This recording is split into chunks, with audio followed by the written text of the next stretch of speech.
मुंबईला येणार होतो तेव्हा मी आणि एम म्हटले तुला माझ्या घरी जेवायला आलं पाहिजे. ठीक आहे, मग आम्ही एक दिवस ठरवलं आणि त्या दिवशी मी तुमच्या घरी जेवायला येणार. त्याच्या आदल्या दिवशी संध्याकाळी एमला कुठेतरी अचानक गावाला जावं लागलं. घरी वहिनी एकट्या, मी जेवायला एकटा येणार होतो.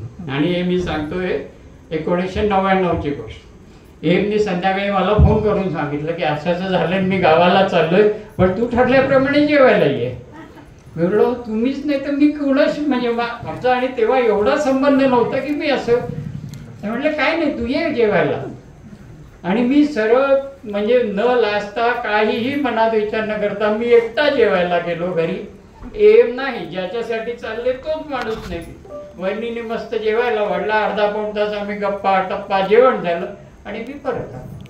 म्हणजे हा जो आपलेपणा असतो, हा जो विश्वास असतो की मी नाहीये पण तू ये घरी जेव आणि जा, संपलं. एवढं सोपं, याच्यात काही येत नाही.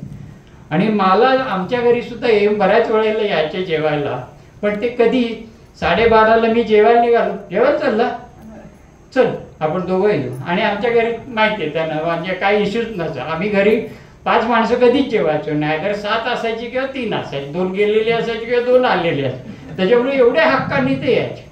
खूप गोष्टी आहेत, पण वेळेअभावी मी एवढ्यावरच थांबतो. आणि तुमच्या पुढच्या आयुष्यासाठी आणि वाटचालीसाठी खूप खूप शुभेच्छा. फॉन्ड्रीजवर मी काही बोलणार नाही आज.